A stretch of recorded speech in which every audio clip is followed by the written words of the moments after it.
Dr. Adam, I was so happy to meet you because we're both human biology majors from Stanford in undergrad. And I was just so excited hearing about all the great work that you've been doing. So can you please tell me a little bit about your course, the Cooking for Kids? So we put together a massive open online cooking course with a bit of nutrition education sprinkled in. I teach in child health and child nutrition at Stanford, and I found that parents were sort of getting the idea that cooking healthy food required a great deal of training or a great deal of time, and we wanted to sort of dispel those myths. So we put together some short, entertaining videos that tried to convey the principles of healthy home cooking in a fun way that wasn't finger-wagging, and we hope that it did the trick. And did this later lead to the idea of founding your nonprofit, Cooking for Kids? It did. So Just Cook for Kids was founded in response to a kind of the response we got to these videos where people said, we would love to see more simple, approachable content that could inspire the regular person to get back into the kitchen and to become more aware of what they're eating.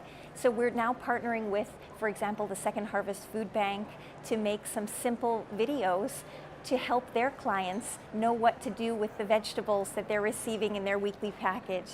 And so I think this format, this short, entertaining, accessible, easily digestible, excuse the pun, kind of format is really appealing to people because they want to sit down and watch somebody cook something and tell them a little bit about what's in the food and why it might be good for them or why they might want to limit that food a little bit in their children's diets. And so I think that it's really a powerful tool for reaching out to a broad audience.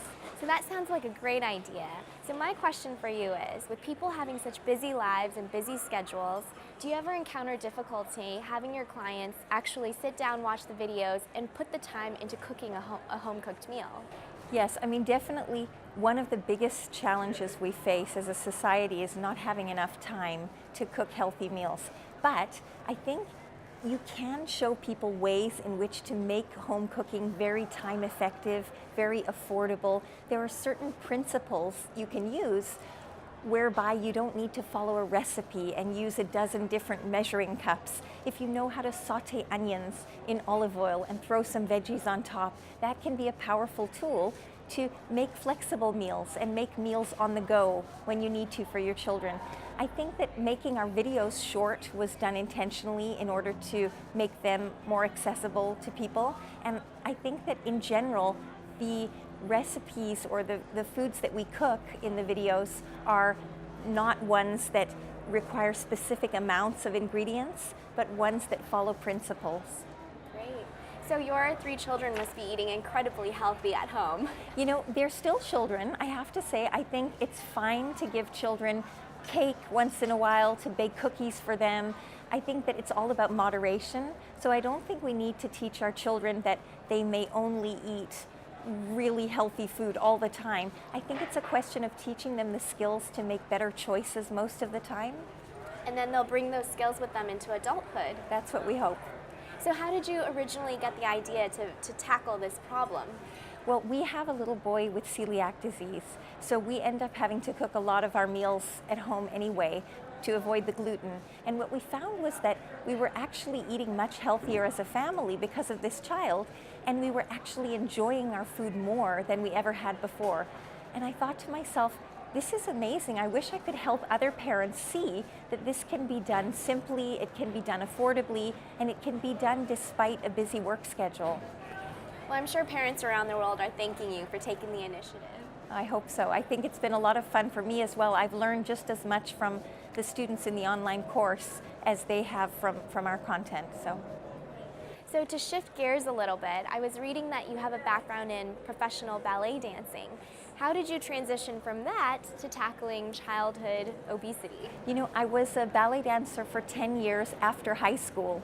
And then when I was 27, I finished dancing and I had a great opportunity because I got accepted to Stanford University. So I entered as a 27-year-old freshman, and I was interested in physiology, mostly because of dance. I had been interested in how the body works, and when we got injured, I was always curious to understand what was going on.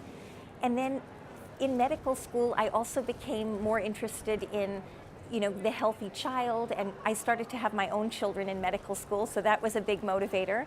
And I would say the biggest motivator for me to tackle this issue has been my own 3 children, and trying to figure out what it is that threatens their healthy development and their healthy growth, and what I can do to fix that problem. Right. And so what advice would you have for busy parents out there who are trying to find ways to simplify their cooking and help give their children the healthy meals that they need? I think the first piece of advice is that you can't change everything overnight. So I think small steps towards healthier choices are great. If you can cook dinner maybe once or twice a week, if you're not cooking at all, or if you are cooking once or twice a week, maybe you can bump that up to 3 or 4 times a week.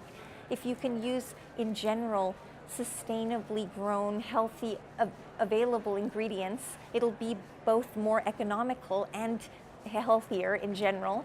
And if you can have the confidence to try things out, experiment in the kitchen. There is no right and no wrong if you're combining ingredients that are healthful and that you enjoy.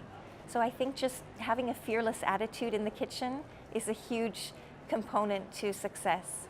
Well, I'm going to try to remember that when I have kids sometime in the future. Is there anything else that you would like to talk about that we haven't touched upon yet today? I think you've covered it all. It was lovely chatting with you. Great. Thank you so much, Dr. Adam. Great. Thank you.